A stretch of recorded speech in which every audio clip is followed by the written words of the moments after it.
자, 그러면 두 번째 오리엔테이션. 두 번째 오리엔테이션은 조금 짧게 진행합니다. 바로 수업 이제 들어갈 거예요.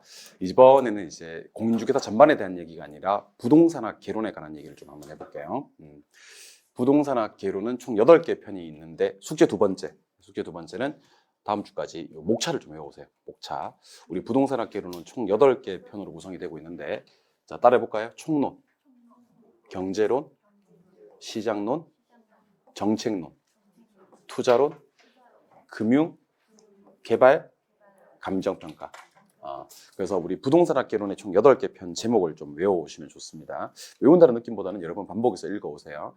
총론 첫 번째로 나가고요. 경제, 시장, 정책, 투자, 금융, 개발, 감정평가 이렇게 8개 파트입니다. 근데 아까 제가 살짝 한번 언급했던 NL기법 기억하시죠? NL기법. 여기서 철저하게 이해 파트가 있습니다. 철저하게 이해 파트. 그리고 암기 파트도 있습니다. 암기 파트. 근데 철저하게 이해 파트이면서 계산 문제가 파트별로 2문제씩 나오고 우리 부동산학 개론 전반의 난이도를 결정하는 부분이 3개예요. 바로 부동산 경제론은 원래 수요 공급과 경기 변동으로 구성이 되는데 그 중에서 수요 공급,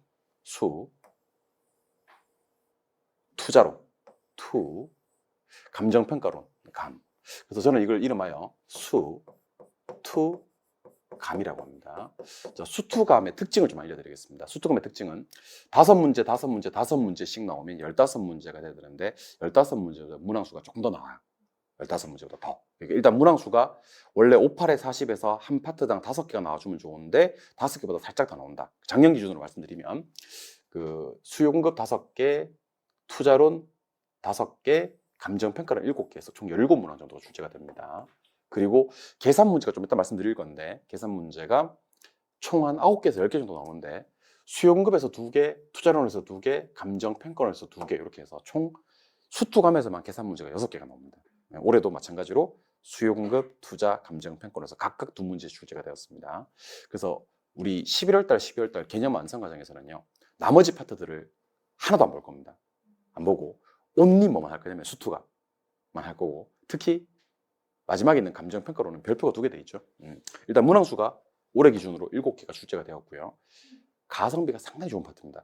사실 솔직히 말씀드릴게요. 수요공급이랑 투자론 같은 경우는 공부를 정말 열심히 해도 5개를 다 못 맞춥니다. 한두 개는 틀려야 됩니다. 그러니까 2~3개밖에 못 맞춘다. 5개 나왔을 때. 근데 감정평가는 공부 정말 열심히 하면 올해도 감정평가는 7개 다 맞추신 분들도 많습니다. 그리고 틀려도 1개밖에 안 틀려. 이유가 있습니다. 가성비가 상당히 좋습니다. 감정평가에 관한 규칙이라는 조문에서 문제를 내고요. 계산 문제도 거의 기존의 기출문제에서 숫자만 바꿔서 나옵니다. 쉬워요. 감정평가로 쉽습니다. 올해도 7개 나왔는데 거의 6개, 7개를 다 맞출 수 있는 거의 유일한 파트가 감정평가론. 그래서 감정평가론은 이번 과정에서도 개념 완성 과정에서 거의 시험장 들어가기 직전 수준으로 만들어 드릴 겁니다. 사실 다른 학원에 가면 지금 7일부터 개강이 됐지 않습니까? 그죠? 솔직하게 얘기해 주는 거예요, 이건. 솔직하게 얘기해 주는 겁니다. 지금 뭐를 강의하냐면 부동산학 개론 강사들이 지금 부동산학은 종합응용과학이다. 이거 강의해요. 종합응용과학이다. 순수과학 아니다. 이런 거. 두 번째 뭘 공부하냐면 법경기 공부합니다. 법경기. Do you know 법경기? 필지, 획지, 후보지, 이행지, 나지, 건부지, 법지, 빈지 이런 거 공부합니다. 부동성, 부증성, 개별성, 영속성 이런 거 공부합니다. 단독주택, 다가구주택, 다중주택, 연립주택, 다세대주택, 아파트 이런 거 공부합니다. 그거요. 공부 안 해도 맞추는 파트입니다. 그거 맞추게 해드릴게요. 그거. 근데 그걸 하는 이유가 뭐냐면 그걸 하면 우리 수험생들이 어떤 느낌이 되냐면 할만하네 공부 하고 이제 흥미 유발까지는 좋은데 나중에 해도 됩니다. NL기법의 L, 레이러. 지금은 수투감 해야 됩니다. 수투감을 지금 잡아놓으시면요. 상당히 안정적인 학습 운영이 가능합니다. 특히 감정평가론 같은 파트를 갖다가 지금부터 6개, 7개를 꾸준히 맞추시는 공부를 하시게 되면요. 정말 대박 납니다. 저는 개인적으로 감정평가론 7개 다 맞추고 우리 부동산학 개론에서 불합격하시는 분을 단 한 명도 보지 못했습니다. 부동산학 개론에서 감정평가론 7개를 다 맞추고 불합격하는 분들을 다 한 명도 보지 못했습니다. 그래서 저는 오늘 수업을 뭘 할 거냐면 수요공부 할 겁니다.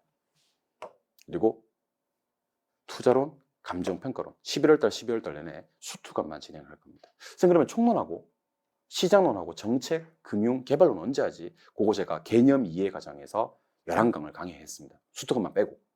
이거 시리즈야, 시리즈. 그러니까 개념 이해 11강을 듣고 오시면 시리즈물로 수특강 정말 자세하게 보고 나머지 과정들도 쉽게 맞출 수 있는 내용들까지도 다 한번 아우를 수 있는 그런 11월 달 개념 이해, 개념 완성 시리즈를 완성할 수 있다. 그 중에서 개념 완성에서는 수특강. 제가 그 7주를 갖다가 보내는 가장 좋은 방법입니다. 이게 저같이 선두에 있는 사람이 움직여줘야 됩니다. 지금 부동성, 부증성 이런 거 할 때가 아닙니다. 그건 무조건 맞추는 겁니다. 나중에 가면. 아시겠습니까? 사실은 이런 거 할 수 있는 사람이 대한민국에 몇 안 됩니다. 나니까 하는 거야, 나니까. 내 정도 위치가 돼야 하는 거야, 내 정도 위치가 돼야. 아시겠어요? 그러니까 저는 수요 공급부터 먼저 수업 진행할 겁니다. 그래서 미리 말씀드립니다만 좀 어렵습니다. 11월 달 첫 수업입니다만은 오늘 수업 좀 어렵습니다. 미리 말씀드립니다만은 그래도 요거 하시면 나중에 저한테 고마워하실 일이 생길 겁니다. 사실 우리 학원에 지금 등록한 인원, 지금 여러분 나와 있는 인원보다 인원이 좀 더 있습니다. 그분들 지금 안 나옵니다. 왜 안 나오는지 압니까? 그분들은요, 올해 시험을 쳤고, 한두 개 차이로 이렇게 두세 개 차이로 떨어져 지신 분들이 계셔요. 그런 분들이 지금 학원 안 나옵니다. 왜 안 나오는지 압니까? 여러분들하고 섞이기 싫다는 거야. 자기는 급이 다르다는 거지. 나는 지금 시험 쳐도 50점, 55점이 나오는 사람인데 좀 이렇게 새파란 햇병아리들하고 같이 섞여서 강의 듣기 싫다는 거지. 근데 여러분들 공인중개 성부를 갖다가 이렇게 그게 참 제가 안타까운 거죠. 왜 안타깝냐면 그분들 머릿속에는 지금 부동산학 개론 떨어진 점수가 메모가 돼 있습니다. 57.5점, 55점 픽스가 돼 있습니다.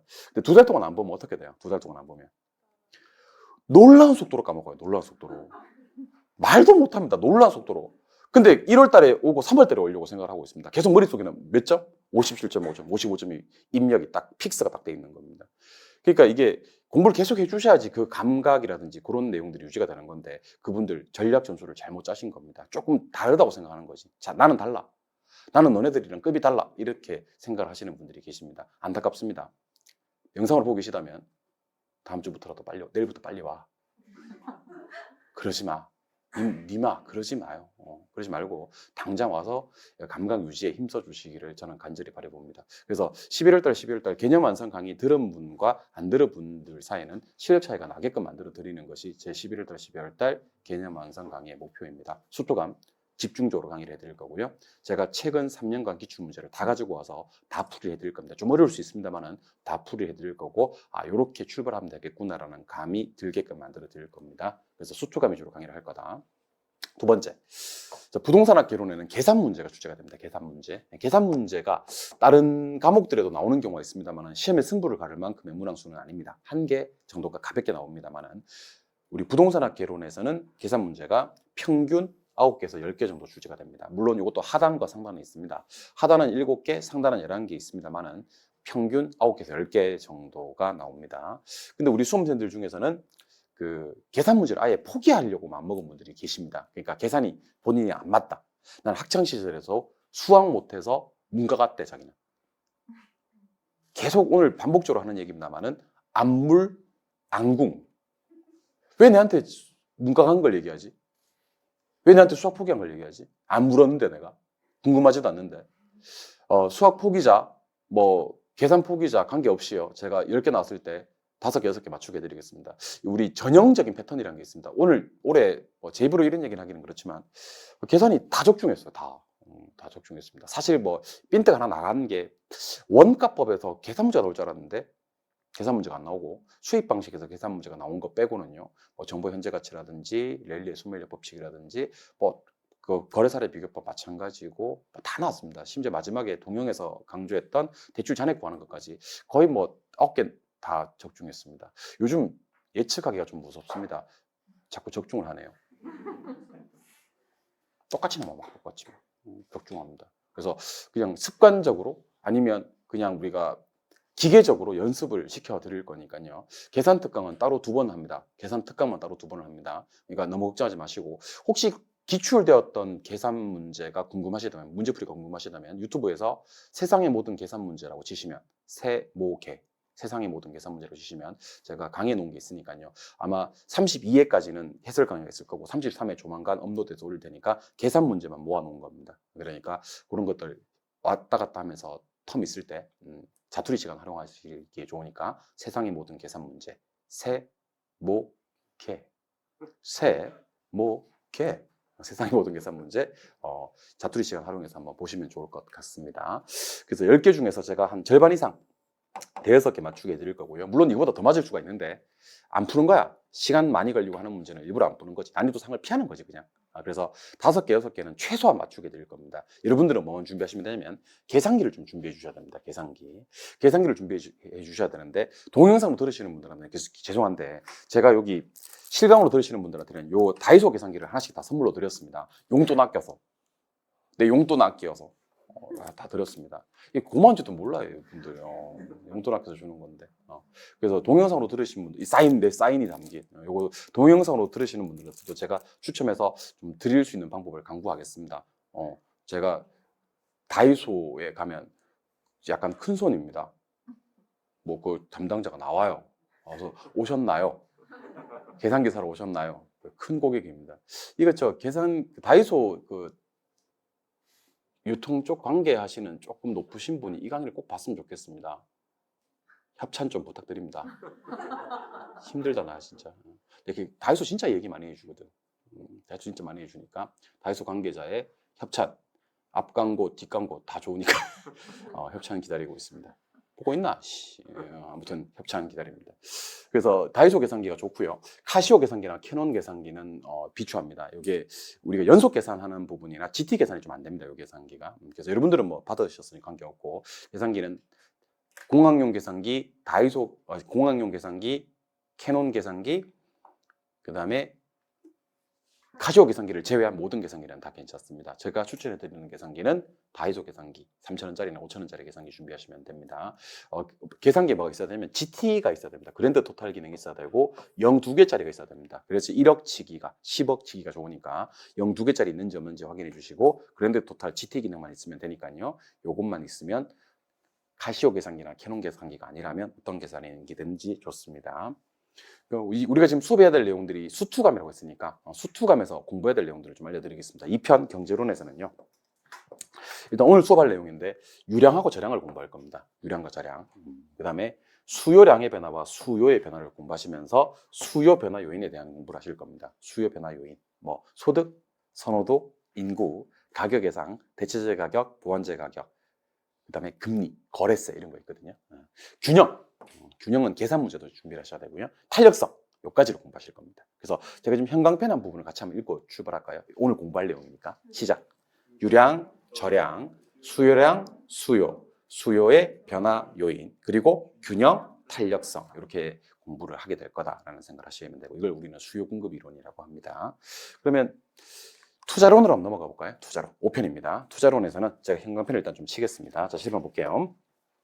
일단 지렛대 효과를 공부하시면서 지분 수익률을 계산할 겁니다. 근데 사실 이거는 직전 시험이었던 33회 시험에서 나왔기 때문에 올해 시험에서는 가능성이 좀 적습니다. 이것도 제가 내돈 수익이자 상승분 하는 거 거의 똑같이 나왔어요. 예측을 한 게 그대로 나왔습니다. 그 해설하면서도 제가 그런 얘기를 드렸었는데 거의 똑같이 나왔습니다. 두 번째는 위험과 수익, 포트폴리오, 화폐 시간 가치, 현금 수지 측정, 그 다음에 부동산 투자 분석 기법 이렇게 해서 총 6가지를 공부하게 될 겁니다. 6가지를 공부하게 될 겁니다. 그래서 이것도 제목을 일단 한번 읽어보고 이렇게 여러분들 좀 능동적으로 수업에 참여하기로 하셨으니까 읽어보고 넘어갈게요. 네. 투자론에서 공부하셔야 될 거 시작. 지렛대 효과, 지분 수익률, 위험 수익, 포트폴리오, 화폐 시간 가치, 현금 수지, 부동산 투자 분석 기법 이렇게 6가지를 공부를 하게 될 거고 여러분들 이번부터는요 NL 기법에 나중에 L에 해당되는 거라 할지라도요 우리 부동산학개론 공부하면서 암기하셔야 될 필수 공식들은 암기를 초반부터 좀 시킬 겁니다. 제가 사실은 올해 같은 경우 33회 같은 경우는 후반부에 공식을 암기를 좀 시켰었거든요. 공식을 암기시키니까 부작용이 뭐냐면 초반부터 이거는 후반부에 암기해도 되니까 후반부에 암기를 시켰어. 그러니까 부작용이 뭐냐면 그 전에 내가 후반부에 암기를 시키려고 하고 있는데 나는 그런 마음이 준비가 돼 있는데 그 전에 벌써 계산을 다 포기한 거야. 그래서 자 지금부터는 계산 공식 열심히 암기합시다 라고 하니까 벌써 이분들이 마음의 문을 닫아버렸어. 이분들이. 그래서 마음을 좀 돌려보라고 하니까 자기는 한번 결정하면 안 돌아간대. 비가역성이 있대. 이렇게 원래 원 상태로 자기는 자기는 한 번 선택하면 끝이래. 그래서 안 되겠습니다. 그래서 공식 정도는. 그러니까 올해 같은 경우도 순소득 등수 구하는 공식만 알면 그 계산 문제 한 문제 맞췄거든요. 그냥 난이도가 그냥 계산 문제라고는 하지만 난이도가 그냥 핫짜리입니다. 핫짜리. 순분의 총 이렇게 하면 한 문제 맞추는 문제였거든요. 그래서 계산식은 지금부터 암기를 좀 시켜드리도록 하겠습니다. 아시겠죠? 예. 제가 마지막에 했던 게 그 학자 정리하고 공식 정리하는데 그게 참 잘 한 것 같아요. 제 느낌에는요. 마지막에 했던 게. 예. 그래서 학자하고 공식 같은 경우는 이번엔 초반부터 한번 열심히 진행해 보도록 하겠습니다. 그리고 수투금의 마지막 퍼즐 감정평가론입니다. 감정평가론은 웅장해지네요. 가슴이 웅장해지는 파트. 감정평가론. 감정평가론 상당히 중요한 파트고요. 일단 감정평가 분류 좀 해봐야 되고요. 부동산 가격에 대해서 공부 좀 해봐야 됩니다. 그리고 지역 분석과 개별 분석하고요. 감정평가 3방식하고 감정평가에 관한 규칙하고 원가 방식, 비교 방식, 수입 방식, 부동산 가격 공시제도 각각 다 한 문제씩 나오는 그런 파트입니다. 근데 여기 칩을 한번 보시죠. 지금 감정평가에 관한 규칙은 법률 이름입니다. 법률 명칭이 감정평가에 관한 규칙인데 이걸 줄여서 그냥 우리 감칙이라고 합니다. 감칙. 그래서 제 입에서 감칙이란 말이 나오면 감정평가에 관한 규칙을 얘기하는 거구나라고 생각하시면 되고, 혹시 여러분들 주변에 누가 감칙 하는 사람이 있으면 부동산밥 좀 먹은 사람입니다. 부동산 좀 아는 사람들은 감정평가에 관한 규칙을 감칙이라고 합니다. 그래서 누가 여러분들 주변에서 감칙하는 사람이 있으면 유단자입니다. 유단자. 조심하세요. 근데 감정평가에 관한 규칙 하는 사람이 있으면 마음의 문을 활짝 여셔도 괜찮습니다. 그런 분들은 뭐 일반인이에요. 일반인. 유단자들은 감칙이라고 합니다. 그래서 이걸 감칙이라고 읽으면서 제목 한번 확인하시죠. 시작. 분류, 부동산 가격, 지역 분석, 개별 분석, 감정평가의 3방식, 감칙, 원가 방식, 비교 방식, 수입 방식, 부동산 가격, 공시제도. 그래서 대단원의 마지막인 감정평가로는 수업 마지막에 진행하도록 하겠습니다. 그래서 11월 달에 우리 강의 목차 한번 살짝 제가, 이거는 뭐 없어도 돼요, 지금요. 총 7주 과정으로 수업을 진행할 건데, 일단 오늘은 오리엔테이션 첫날이니까 오리엔테이션하고 경제론 아주 조금만, 수요 공급에 아주 조금만 진행을 할 거고요. 다음 주에 경제론, 수요 공급 마무리 좀 지으면서 문제도 좀 풀 겁니다. 그 다음 3주차, 4주차 때는 투자론 2주 정도 진행을 하고요. 5주차, 6주차 때는 감정평가론 이렇게 진행을 하고요. 7주차에는 그동안 공부했던 것 전체 복습을 한번 진행해 보려고 합니다. 그래서 정확하게 표현을 하면 수요 공급 2주, 투자론 2주, 감정평가론 2주 정도 8시간씩을 수업을 하고, 남는 시간에는 그동안 풀었던 문제라든지 내용을 전체 한번 복습하는 시간, 이렇게 해서 수투감을 완성해보는 시간을 이번 수업할 때 11월 11월 개념 완성할 때 해본다라는 느낌. 다른 데 가면 첫 번째 진도부터 쭉쭉 이렇게 나갈 때 우리는 아주 중요한 부분을 먼저 선점한다라는 생각을 하시면 좋을 것 같습니다. 미리 말씀드립니다만 좀 어렵습니다. 좀 어렵다라는 생각을 하시는데 참고 견디시면요, 그냥 공부한 거에 비해서, 그냥 순서대로 쭉 공부한 거에 비해서는 훨씬 효율성 있게 공부하시는 게 된다라는 생각을 해주시면 좋겠습니다. 자, 그럼 우리 그렇다면 바로 첫 진도 나가보도록 할 건데, 가기 전에 복습 한번 하고 가도록 하겠습니다. 복습 한번 하고. 올해는 내 수단과 방법을 안 가리고 무조건 복습할 거야. 지금 오리엔테이션도 복습을 하는 겁니다. 오리엔테이션 복습입니다. 자, 부동산학 개론의 목차는요, 총론, 경제, 시장, 정책, 투자금융, 개발, 감정평가가 있는데, 경제 안에 가장 중요한 파트가 수요공급이거든요. 그래서 NL 기법을 사용해 봤을 때 N, now, 지금 해야 될 파트는 수투감, 수요공급, 투자, 감정평가로 공부할 거고, 수요공급 5개 정도 나옵니다. 투자 5개, 감정평가로는 한 7개 정도 나옵니다. 합쳐서 17개인데 그 중에서 계산 문제가 6개입니다. 각각 2개씩. 수요공급 2개, 투자 2개, 감정평가론 2개인데, 사실은 수요공급이나 투자론 같은 경우는 계산 문제 2개 중에서 1개 정도는 틀려야 되고 이론도 하나 틀려야 됩니다만은, 감정평가로는 이론, 계산 가리지 않고 경우에 따라서는 7개를 다 맞출 수도 있는 가성비가 상당히 좋은 파트다라는 생각을 하시면 좋겠습니다. 계산 문제는 총 9개에서 10개가 나오는데, 다이소 계산기 GT 있고 0-2개짜리 있는 다이소 계산기를 준비해 주시면요, 제가 계산 특강을 통해서 5문제에서 6문제까지 절반 이상의 계산 문제는 약속을 드릴 겁니다. 이번에는 저랑 수투감을 공부하게 될 건데, 수요 공급에서는 어떤 걸 공부하셔야 되냐면 유량과 저량, 수요량의 변화와 수요의 변화, 균형, 탄력성에 대해서 공부를 할 거고요. 두 번째로 공부하셔야 될 내용은 투자론인데, 지렛대 효과, 지분 수익률, 위험과 수익, 포트폴리오, 화폐 시간 가치, 현금 수지 측정, 투자 분석 기법에 대해서 공부를 하셔야 됩니다. 마지막 8편에서는요. 감정평가의 분류, 부동산 가격 이론, 지역 분석 및 개별 분석, 감정평가의 3방식, 감정평가에 관한 규칙이라고 하여 감칙, 원가 방식, 비교 방식, 수익 방식, 그리고 마지막 부동산 가격, 공시제도에 대해서 공부를 하게 될 겁니다. 오늘은 첫 번째인 수요 공급 이론. 아직 자료가 교재가 완성이 안 돼서 이 프린트 자료를 받으셨을 겁니다. 프린트 자료 72쪽을 펴시면 됩니다. 프린트 자료 76쪽, 죄송합니다. 76쪽 부동산 수요 공급 이론. 그럼 지금부터 본격적으로 수요 공급 이론 한번 나가보도록 할게요. 수요 공급 이론. 교재 페이지는 76쪽입니다. 자, 여러분들이랑 저랑 지금부터 수요하고 공급에 대해서 한번 얘기를 해보는 시간을 갖도록 할게요. 수요하고 공급에 대해서 얘기를 해보는 시간. 자, 일단 칠판 한번 바라봐 주실까요? 칠판 바라봐 주세요. 자, 우리 시장에 가면요. 누가 있냐면 두 사람이 있습니다. 두 사람. 수요자가 있고 공급자가 있습니다. 자, 공급자들은 수요자들에게 상품을 제공할 거고요. 수요자들은 공급자들에게 돈을 줄 거고요. 이 둘이 교환이 이루어집니다. 그게 시장이에요. 이 사이에 누가 있냐면 중개업자가 있습니다. 그럼 중개업자들은요. 항상 수요자들의 생각을 좀 봐야 됩니다. 수요자들은 어떤 생각을 하지? 그래서 일단 수요에서 공부해야 될 게 수요의 법칙을 좀 알아야 됩니다. 수요는 가격이 비쌀 때 어떤 일을 하지? 수요자들은 가격이 쌀 때는 어떻게 하지? 이런 거. 수요를 증가시키는 요인과 수요를 감소시키는 요인을 알아야 됩니다. 어떨 때는 수요가 늘겠구나, 어떨 때는 수요가 줄겠구나. 마찬가지로 공급을 증가시키는 요인과 공급을 감소시키는 요인, 공급의 법칙들을 알아야 됩니다. 여러분들이 이 두 사람의 마음을 모두 알고 계셔야 됩니다. 수요는 영어로 demand라고 합니다. 그래서 앞으로 제가 D라고 쓰면 수요인갑다라고 생각하시면 됩니다. 공급은 영어로 supply라고 합니다. 제가 앞으로 S라고 쓰면 supply, 공급인갑다라고 생각하시면 됩니다. 그럼 첫 번째로 저랑 공부하셔야 될 건 수요와 공급의 정의, 수요와 공급을 정의 한번 해보도록 하겠습니다. 이번 시험에 나올 가능성이 좀 높습니다. 기억하셔야 됩니다. 수요란 일정 기간 동안 소비자가 자원화 서비스를 구매하고자 하는 욕구를 얘기하는 겁니다. 자, 한번 해볼까요? 수요의 정의. 수요는, demand는 일정 기간 동안 구매하고자 하는 욕구를 얘기합니다.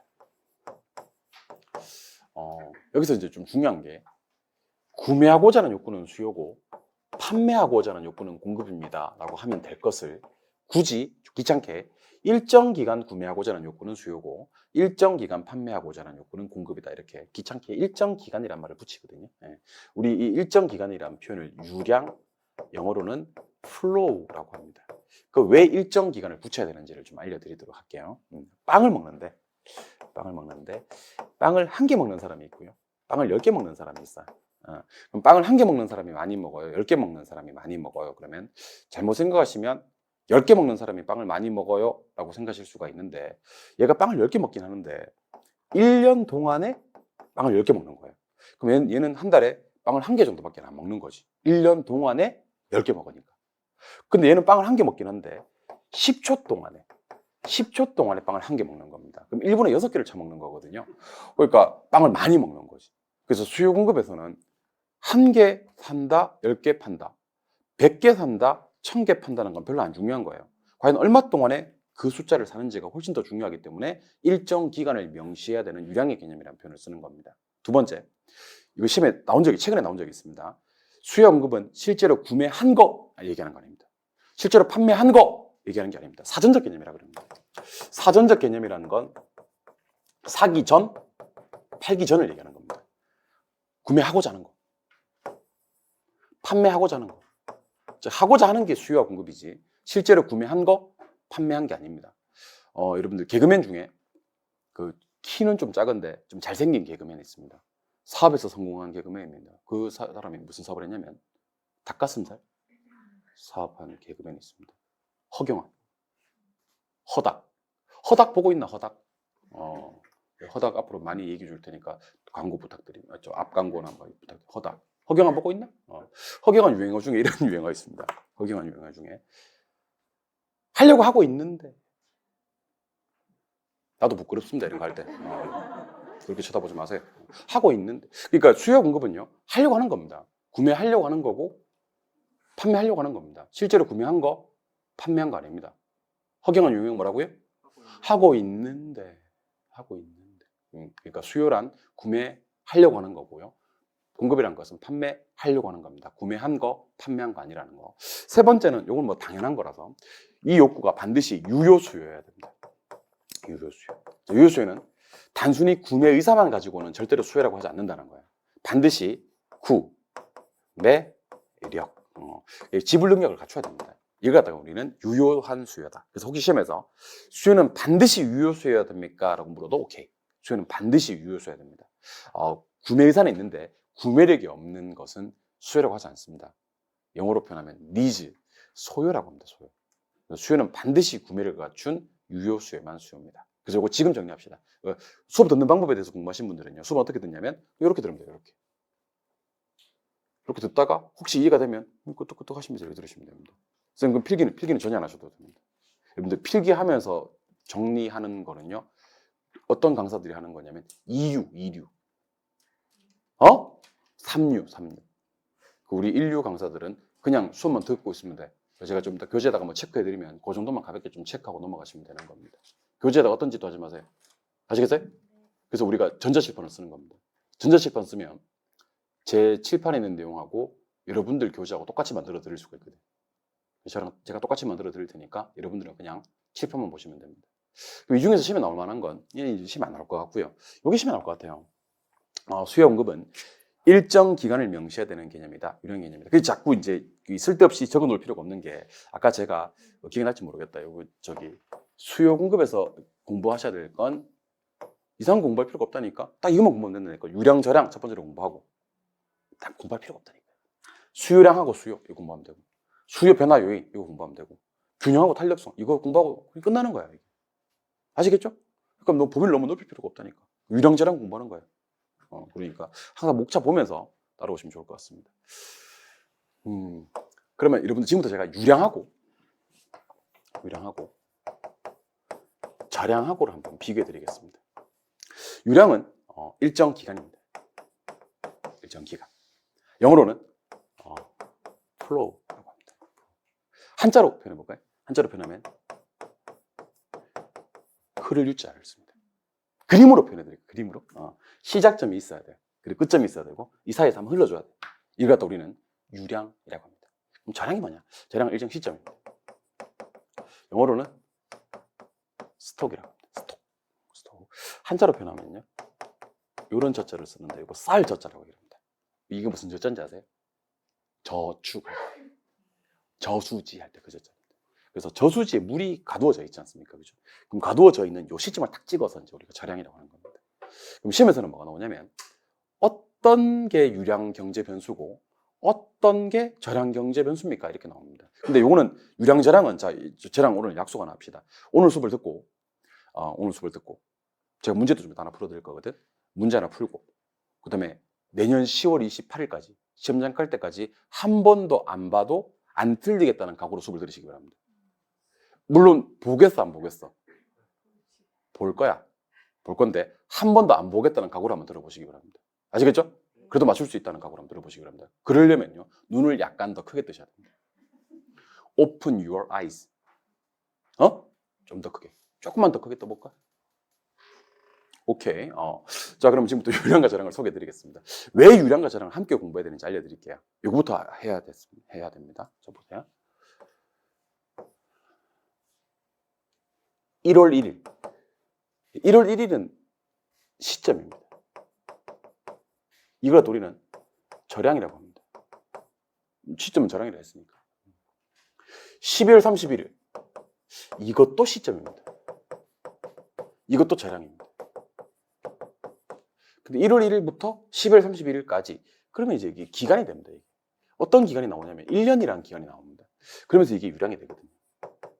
그러면 무엇과 무엇 사이가 무엇이냐면 시점과 시점 사이가 기간입니다. 즉 저량과 저량 사이가 유량입니다. 예전에 그 박신양이랑 김정은이랑 북한 김정은 아닙니다. 요즘 김정은 잘 모르더라고. 부자 되세요 했는 김정은 있었는데 예, 옛날에 유명했던 그 배우였는데 아무튼 박신양이랑 김정은이랑 이동건 배우가 나왔던 파리의 연인이라는 드라마가 있었습니다. 파리의 연인. 애기야 가자 하고 막 그랬던 거 있었어. 너무 옛날 사람인가 내가? 아무튼 요즘 모르는 사람 모르더라고. 좀 젊은 친구들 파리의 연인 그러니까 몰라. 말이 안 통해. 강의를 못해 먹겠어요. 아무튼 거기 보면 이동건이가 그런 얘기를 합니다. 내 안에 너 있다. 내 안에 너 있다. 사실 유명한 대사였습니다. 당시에. 뭐라고? 뭐라고요? 내 안에 너 있다 몰래? 궁금하네. 무슨 얘기, 방금 무슨 얘기 했어요? 박신양이가 했다고? 아닌데. 이동건이가 했는데. 박신양이가 내 안에 너 있다 했다고? 만원빵 할까? 만원빵? 나 자신 있는데. 이동건이 간 것 같은데. 아무튼 뭐 이동건, 누가 했든지 상관은 없고. 꼭 지는 사람 있습니다. 이동건이 했어요, 이동건이요. 내 안에 너 있다. 이렇게 했습니다. 내 안에 너 있는 거 아니고, 절양 안에 유량이 있는 겁니다.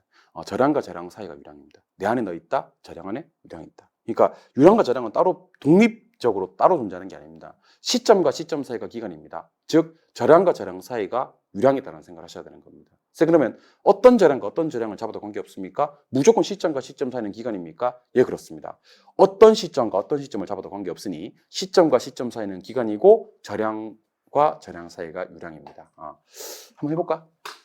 5월 1일, 5월 31일 한 달 동안 월요일, 일요일 일주일 동안 0시, 24시 하루 동안 뭐 이런 식으로 되는 겁니다. 그러니까 어떤 시점과 어떤 시점을 잡아도 관계없으니까 시점과 시점 사이가 기간이고 절양과 절양 사이가 유량이니까 유량과 절양은 함께 공부하는 겁니다. 그래서 누가 여러분들한테 유량과 절양을 왜 비교하고 유량과 절양을 왜 같이 공부해야 돼? 라고 얘기를 한다면 여러분들이 이렇게 대답하시면 됩니다. 이게 우리가 수요와 공급이라는 건 유량 개념, 기간 개념, 플로우 개념이긴 한데 이 기간이라는 게 시점과 시점 사이가 기간이야. 즉 절양과 절양 사이 유량이 있기 때문에 유량과 절양은 함께 공부하는 거야. 이게 따로 독립적으로 존재하는 게 아니야 라고 얘기를 해주시면 되는 겁니다. 우리 교재에 자, 수요의 개념 한번 볼까요? 수요란 밑줄 칠 필요도 없어. 다 제가 진하게 처리해놨어. 수요란 구매를 갖춘 소비자가 일정 기간 동안에 재화나 용액을 구매하고자 하는 욕구를 말한다. 이게 수요의 정의입니다. 수요란 구매를 갖춘 수요자가 구매하고자 하는 욕구를 말한다. 그래서 수요 공급은 일정 기간에 나와야 되니까 유량 개념이고 구매하고자 하는 거니까 사전적 개념이고 구매력이 꼭 있어야 되니까 유효 수요야 된다. 이 중에서 공부해야 될 건 뭐다? 유량의 개념에 대해서 공부하시는 겁니다. 자, 그러면 내려와서 어떤 게 유량이고 어떤 게 절량이냐? 요거는 좀 중요합니다. 별표 하나 좀 때려놓으시고 어떤 게 유량이고 어떤 게 절량인지를 한번 비교해 보도록 하겠습니다. 이거 이번 시험에 나옵니다. 중요합니다. 출발할게요. 유량은 플로우, 흐를 유자, 일정 기간인데요. 임대료 지대. 저를 한번 보실래요, 여러분? 임대료 지대. 임대료가 뭔지 아세요, 임대료? 임대료는요, 한 달, 1년, 2년 이렇게 기간 정해놓고 그 기간 동안에 부동산을 사용하는 대가를 임대료, 토지에 대한 임대료는 지대라고 합니다. 임대료와 지대는 같은 말입니다. 땅에 대한 임대료가 지대입니다. 그래서 이거는 일정 기간 부동산을 사용하는 대가이기 때문에 유량입니다, 유량. 두 번째, 소득, 당기순이익, 급여, 가계소득, 순영업소득, 그리고 뭐 소비, 지출, 소비서 쓸까? 소비, 지출 이런 것들 다 유량입니다. 여러분들 지금 보니까 벌고 쓰고 하는 것들이 다 유량이래. 벌고 쓰고 하는 것들. 무슨 말인지 알려드릴게요. 잘 보세요. 100만 원 버는 사람이 있는데 이 사람 많이 벌어요, 적게 벌어요 이렇게 얘기를 합니다. 100만 원 버는 사람. 그러면 몰라요 해야 됩니다. 몰라요. 왜냐하면 시간당 100만 원 벌 수도 있는 거거든. 시간당. 그럼 많이 벌지. 시간당. 여러분 유명 강사들은요. 시간당 100만 원씩 받기도 해요. 일당 100만 원. 일당 100만 원도 많은 편이지. 근데 월급 100만 원은 적은 편이고요. 연봉 100만 원이면 절단 나는 거지. 굶어주고. 그러니까 제가 하고 싶은 얘기는 번다라는 개념, 쓴다라는 개념은 앞에 기간이 나와야 됩니다. 그게 시간당 버는 건지, 월에 버는 건지, 연에 버는 건지 기간이 나와줘야 의미 전달이 명확히 되는 겁니다. 쓰는 것도 마찬가지. 그래서 벌고 쓰고, 소득, 당기순이익, 급여, 가계소득, 순영업소득, 소비, 지출 이런 것들 싹 다 유량 개념입니다. 주택 거래량, 얼마 동안에 그게 한 달 동안의 거래량인지 1년 동안의 거래량인지가 나와야 되기 때문에 유량 개념이고요. 연간 이자 비용, 연간이 나왔고 신규로 부동산을 만들려면요. 착공을 해야 되고 완공을 해야 됩니다. 그 사이에 건축 기간이 필요합니다. 신규. 자, 근데 영국의 알프레드 마샬이라는 경제학자가요, 이렇게 신규 공급이 가능한 기간을 장기라고 부르기 시작합니다. 장기. 그래서 앞으로 지금 이 시간부터요, 제비에서 장기가 뜨고 단기가 뜨면 신규 공급 기준으로 얘기하시면 됩니다. 특히 부동산은 새로 만든다, 신규로 만들려면 착공을 해서 완공을 해야 되거든. 착공해서 완공까지 할 수 있는 충분한 기간을 뭐라고 부른다? 장기. 그럼 착공을 해서 완공을 할 수 없는, 신규 공급을 할 수 없는 짧은 기간을 뭐라고 부른다? 단기. 다시 장기는 뭐라고요? 신규 공급이 가능한 기간. 단기가 뭐라고요? 신규 공급이 불가한 기간. 이 일을 지금 따라 하시는 분도 계시고 그냥 이렇게 눈도장만 찍는 분도 계신데 한 달 뒤에 되면 달라요. 장기가 뭐라고? 장기가? 그러면 한 달 뒤에 뭐라는지 아세요? 긴 기간, 쌤. 긴 기간. 단기가 뭐야? 그럼 짧은 기간. 확실히 짧은 기간. 이렇게 얘기를 합니다. 그럼 내가 원하는 답이 아니지. 장기는 신규로 공급할 수 있을 만큼의 충분한 기간. 단기는 신규로 공급을 할 수 없을 만큼의 짧은 기간. 소개해드립니다. 잘 들어. 임대료 지대, 소득 수익, 소비 지출, 주택 거래량, 그 다음에 신규 공급량, 장기, 이런 것들은 다 유량입니다. 지금부터 단기를 소개해드리겠습니다. 단기는 기간에 측정되는 변수가 아니고 시점에서 측정되는 변수입니다. 시점. 영어는 스톡인데요. 일단 첫 번째, 주택 재고량입니다. 중요한 말이 나오기 시작하네요. 자, 잘 보세요. 신규로 주택을 만들려면 뭐가 필요하냐면 건축 기간이 필요합니다. 그럼 시점에서는 부동산을 공급할 수 없느냐? 두 가지로 나누겠습니다. 시점에서는 신규로 공급하는 것은 불가합니다. 착공을 해서 완공을 못하니까. 근데 기존에 이미 만들어진 주택은 공급이 가능합니다. 기존에 만들어진 주택. 자, 기존에 이미 만들어져 있는 주택을 재고주택이라고 하거든요. 재고주택은 한 놈 이사 내보내버립니다. 그럼 이걸 뭐라 그러냐면 공실이라고 합니다. 바로 공급이 가능합니다. 그러니까 재고주택의 공급은 시점에서도 공급이 가능한 절약 개념이라고 합니다. 이해했나요? 좋아요. 두 번째, 자산. 요거는 여러분들 저랑 연습 좀 합시다. 자, 따라 한번 해보세요. 자산, 자본, 부채. 여러분들 일단 자본과 부채를 합한 걸 자산이라고 합니다. 이거 뭐 쓰는 거 아니고 그냥 머릿속에 넣는 거예요. 지금 입력하는 겁니다. 내 돈을 자본이라고 그래요. 내 돈 뭐? 자본. 남의 돈? 부채. 합쳐서.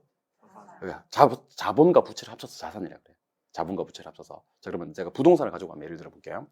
부동산이 10억짜리가 있습니다. 10억짜리 부동산이 있는데 내 돈이 6억 들어갔고 은행에서 4억 빌려왔어요. 한 번 더. 10억짜리 부동산이 있는데 내 돈이 6억 들어갔고 은행에서 4억 빌려왔습니다. 자본은 얼마? 6억. 부채는 4억. 자산은 10억이 되는 겁니다. 이해했나요? 내 거? 자본. 내 거 했는데 얘 그럼 어떡해? 주관식인데 얘 그럼 어떡해? 내 거 얘. 남의 거 얘. 합쳐서 얘. 그러면 안 되잖아요. 사인이 좀 안 맞았네. 다시 할게. 내 거. 자본. 남의 거? 부채. 합쳐서. 근데 자산이라는 개념이나 재산이라는 개념은요, 절약 개념이에요. 왜 절약 개념이에요? 한번 보세요. 아까 제가 일정 기간 벌었다 그랬잖아. 맞죠? 유량이고. 또 일정 기간 썼다 그랬잖아. 유량입니다. 그러니까 소득, 소비, 지출 이런 거 다 유량이라고 그랬습니다. 그렇게 일정 기간 벌어서 쓸 거 쓰고 특정 시점에 축적돼 있는 거, 특정 시점에 쌓여 있는 걸 재산, 자산 이렇게 부른다고. 그래서 이런 것들은 절약 개념입니다. 자산, 자본, 부채 이런 게 때문에 개념들은 다 절약 개념입니다. 요거 이해했나요? 그리고 가치, 가격, 지가. 나중에 이제 감정평가론에 가면 제가 가치하고 가격은 조금 다르다라고 얘기를 할 건데 지금은 가치, 가격, 지가는 같은 개념으로 제가 소개를 해드리겠습니다. 들어보세요. 가격이 먼저 알려드릴게요. 가치가 뭔지. 가치는 특정 시점에서 부동산과 화폐가 교환된 대가를 가치라고 합니다. 아까 거랑 비교 한번 해볼게요. 일정 기간 동안에 부동산을 사용하는 대가로 내놓는 돈을 뭐라 부르고요?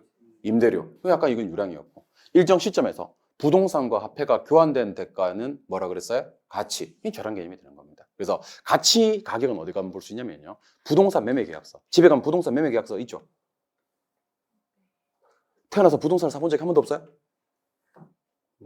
돈 벌어서 사세요, 그러면. 그 부동산 매매 계약서를 보면 몇 년도 몇 월 며칠 시점 찍혀 있고요. 매도자 도장, 매수자 도장, 그 다음에 중개업자 도장. 도장이 3개 찍혀 있습니다. 그러고 나서 금액 얼마 찍혀 있다고. 그게 가치고, 그게 가격이고, 그게 지가가 되는 거예요. 토지라면. 그러니까 가치, 가격, 지가는요. 일정 시점에서 부동산과 화폐가 교환된 대가를 가치, 가격, 지가라고 합니다. 당연히 저런 개념이 되는 거고요. 주택 보급률.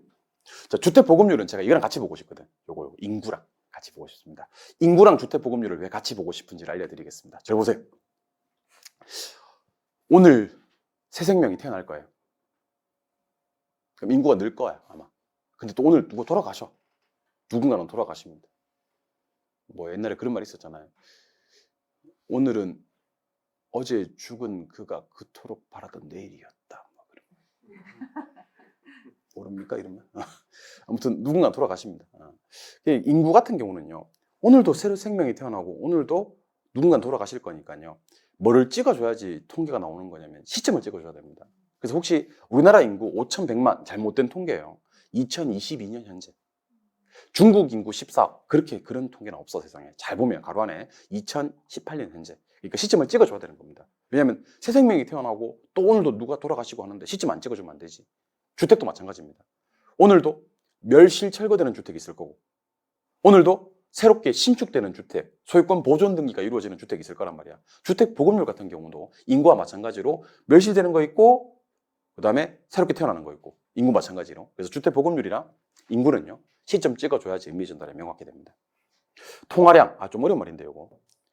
특정 시점에서 한 국가의 화폐 총액을 통화량이라 그래요. 특정 시점에서 한 국가의 화폐 총액. 이건 따로 공부하셔야 됩니다. 왜냐하면 얼핏 들으면 유량 같은 개념이에요.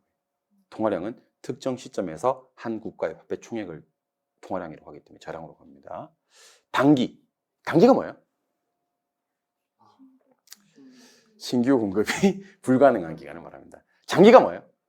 신규 공급이 가능한 기간. 그러면 단기 공급이라는 것은 신규 공급을 말하는 게 아닙니다. 재고 공급을 얘기하는 겁니다. 재고 공급. 그래서 옆에 있는 감정평가과 제조하는 거는 몰라도 됩니다. 그럼 제가 공부하는 방법을 알려드릴 건데요. 공부하는 방법은 우리는 무조건 저량을 공부할 겁니다. 뭐를 공부할 거라고요? 저량. 저량을 공부할 건데 저량 암기 코드가 필요합니다. 줄여서 암코라고 하는데 앞으로 제 입에서 암코 그러면요. 암코는 제가 아까 그랬잖아요. 나중에 해도 되는 건데 유량과 저량은 수요 공급 이론에서는 매번 이렇게 중점을 두고 다루는 내용은 아닙니다. 그래서 그냥 오늘 하고 끝낼 거니까 지금 암기합시다. 여러분들 대한민국에서 부동산학 개론 강의는 누가 제일 잘해요? 이용화 제일 안 해? 어떻게 알았대 그거? 그 아무튼 알고 계시냐 다행입니다, 여러분들. 그 개론 이종으로 갖다가 부동산학 개론의 달인이라 그래, 달인. 그럼 여러분 저한테 배우시면 여러분들도 부동산학 개론의 달인이 될 수가 있어요, 없어요? 있어요. 그래서 이렇게 공부합니다. 자, 따라해 보세요. 제자가 보통 달인 이렇게 얘기하시면 됩니다. 제자가 보통 달인, 제자가 보통 달인 이렇게 하시면 됩니다. 근데 문제가 뭐냐면 제자가 보통 달인만 하면 안 된다는 거. 제자가 보통 달인 뭔지 알아야 돼. 봐라 모른다 재고. 자산, 가치, 보급률, 통화량, 근데 제가 여러분들 선배들 대상으로 임상실험을 거친 결과 제자가 보통 달인만 하니까 또 나중에 어떤 문제가 생기냐면 이게 유량인지 저량인지를 몰라. 하나 가르쳐놓으면 하나 까먹고 하나 가르쳐놓으면 하나 까먹고 그래. 이게 무슨 개념이다? 저량. 그래서 암기법 코드 하나 알려드립니다. 저 따라 한번 해보세요. 저 제자가 아니구나. 저 제자가 보통 달인 이렇게 저 제자가 보통 달인, 저 제자가 보통 달인 이렇게 한번 암기를 해보시면 좋겠습니다. 저 제자가 보통 달인. 그래서 여기까지 암기 코드 넣어서 저 제자가 보통 달인. 저 제자니까 여기 있는 제자입니까? 저쪽에 있는 제자입니까? 그러면 here 제자입니까? over there 제자입니까? over there 저 제자가 보통 달인 기억해 주시면 좋겠습니다. 저량 보고 하면 안 돼. 여러분들 믿습니다만 그래도 자꾸 보는 것 같아가지고 저 제자가 보통 달인 저량 뭐?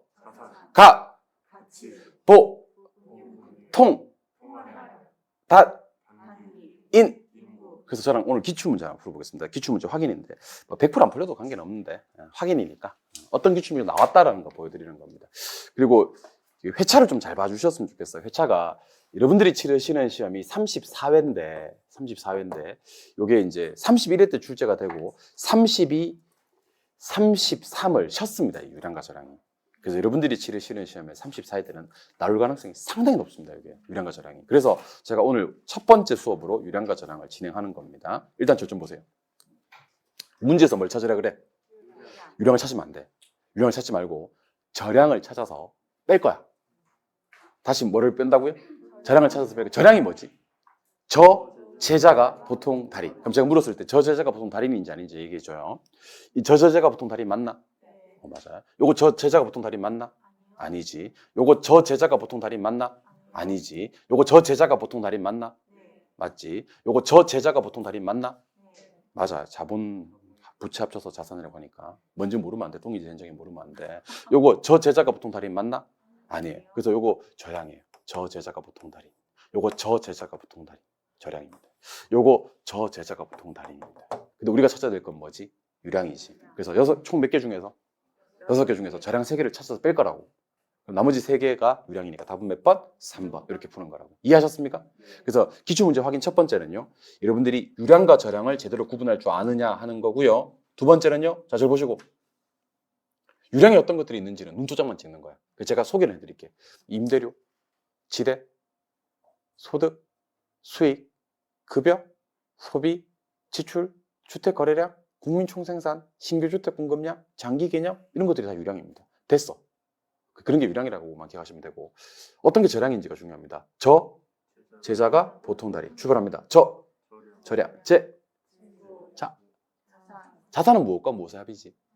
자본과 부채의 합이. 그래서 제가 아까 소개해드렸던 거고 제자가 보통 달인 그렇게 이해하시는 겁니다. 제자가 보통 달인 저량, 제자가 보통 달인 저량. 저량 찾아라 그러면 제자가 보통 달인을 찾고 유량 찾아라 그러면 제자가 보통 달인을 찾아서 빼는 겁니다. 아시겠습니까? 예, 그렇게만 기억하시면 됩니다. 그래서 이 문제 답은 3번이 되는 그런 문제 푸는 방법 소개해드렸습니다.